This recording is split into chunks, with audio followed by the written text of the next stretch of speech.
What's going on, everybody? We're gonna start this video off at my place. Got Lucy in the back. We're about to head over to Kyle's and get some work done on the RX-7. She just laid down. I did figure out a couple things on the wagon. I drove it around quite a bit yesterday. I had the values in wrong for the map sensor. Daniel helped me. Thank you, Daniel. So I borrowed Kyle's map sensor off the hatch. He said he thought it was a 4-bar Omni, but really it was a 3-bar. So the whole time it was idling in the wrong cells.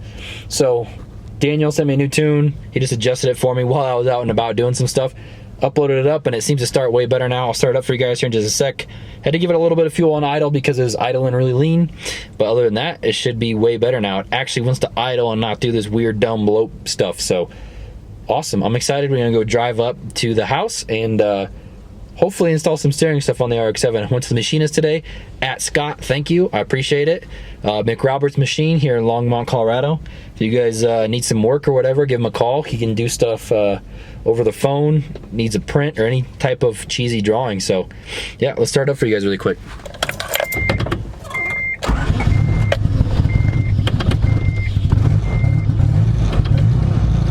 Still need to adjust it a little bit, but it actually wants to idle now. It makes me so happy. Check her out, baby. Yes. That makes me so much happier. Hey, Lucy. Luce, what do you think of the wagon? What do you think? You wanna go to the shop? You wanna go to work? Whoa, what do you think of the wagon, huh? What do you think of the wagon, Luce? You like it? She got the whole back seat to herself. All right, let's head up there. All right, guys, got over here. Got the stuff I needed for the steering shaft. Kyle's over here eating some Taco John's. He's gonna be working on his wagon a little bit. Thought I'd show you guys this. It's kind of cool. It's a little hard to explain, but it makes sense. So this steering shaft, there's no way to hold it in place because it used to have a steering box. So without the steering box attached, it was able to slide out. So it has this little C-clip right here on this side.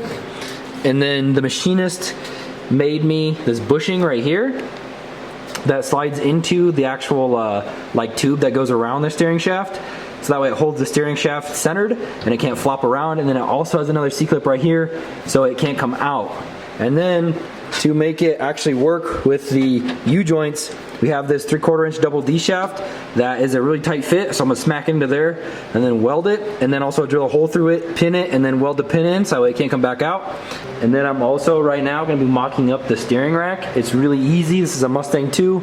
I have a piece of 1¼ inch tubing that slides into those holes. Then I'm just use some angle iron underneath of the cross member to attach them. I'll show you guys that here in just a second. I'm gonna build it really quick and see how it looks. I'm tired of pushing this thing by jacking it up, so look at that.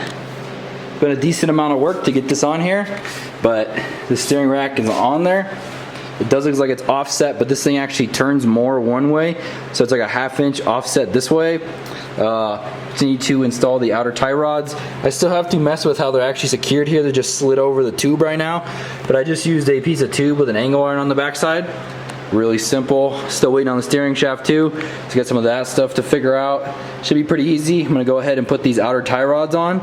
These are actually, if anybody wants to know, from 79 to 93, they have the 9/16 by 18 tie rod ends, and that's what this Mustang 2 is. So this is actually from, it's kind of hard to find them, but these are from an 85 Fox body. So anything 79 to 93, that's a Mustang, had these. So you don't have to get Mustang 2s.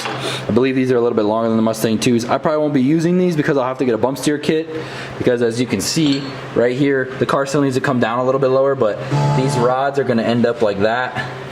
Kyle's over here playing. Kyle's over here working on his wagon, playing a whole bunch of videos on a Bluetooth speaker. I didn't know I was still on the speaker. Was that your wagon ripping or what? I think it was something on Cletus's story. But anyways, yeah, so it's gonna need a bump steer kit anyways. I just wanna get these tie rods on there so that way I can turn the car and moving it will be really easy like this.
All right, so got everything in there and on. I already turned it a little bit, but got Kyle over here.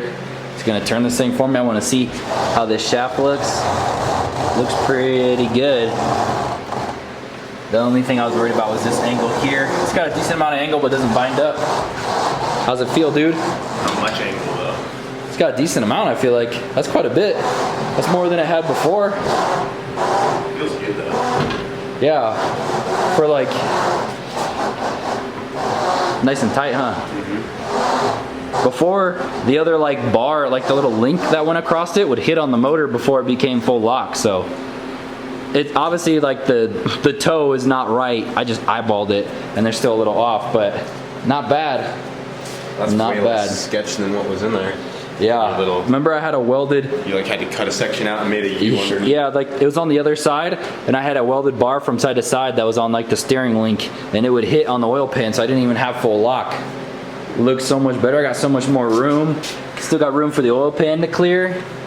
Got a whole bunch of it. Steering shaft should be out of the way. The only thing that is going to be a little bit more difficult is the actual motor mount that comes up. I'll probably just use a bar welded to the crossmember for that. No biggie. Quick before I head out here too, I want to show you guys something that's pretty cool.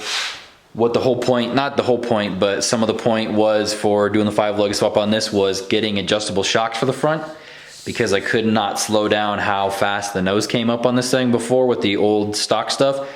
And we also got some 5-lug stuff, but we got some adjustable shocks. I want to show you this right here. This is on all the way stiff, so as slow as the shock can come up, all the way on 10 clicks. And check this out. I'm gonna try and pull the front of the car up, and you'll see that the shock doesn't move at all. I literally pull the whole front end of the car up like the wheel comes off the ground.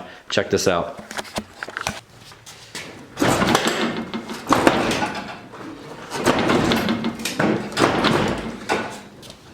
Really quick before I push this outside to work on the Wagon. Today we're gonna be going to the dyno on the Wagon, so I got a couple things I gotta do before we go. But really quick, I wanted to go over all of the 5-lug stuff that was used on the RX-7. Let's start off with the bottom. So on the bottom I have my stock lower control arms. I had the machinist open up the old ball joint hole so I could put a 94 Mustang ball joint in there. So it has a Mustang ball joint in the stock lower control arm, and then it has a 94 knuckle. These are Fox body shocks. I did get these little camber bolts to help me with my camber issue. These are just regular Fox body coilover sleeves with some 10-inch 200-pound springs. These are here are the caster camber plates. I ordered these on eBay. These are just for a normal RX-7. I had the machinist open them up a little bit more so I can get more camber out of them. As far as steering goes, this is a Mustang 2 steering rack. It's a manual steering rack. It's like $100. It's a really generic rack that people use to put on older cars that used to have a steering box. Makes it work really easy. It's a really simple setup. If you break it down, it just took a little bit of custom work to get it to work, just because I wasn't sure if it was actually gonna work or not. But I'm really happy with the results on this. I hope you guys are excited for what's about to come on the RX-7. Finally got some adjustable shocks, finally got some matching wheels, and now we can finally get the cage in this thing. So now it's finally able to roll around and be pushed. So that means we can take it over and get the cage in it. I was gonna put the motor in it, but I'm probably gonna wait to put the motor in it after the cage is done. And that's gonna be because I'm gonna be doing a 25.3 in it. Some of you guys were asking if I was gonna do a funny car cage or do a 10-point. And to be honest, I really think it's not worth it to do a 10-point. A 10-point is good to 850s, I believe.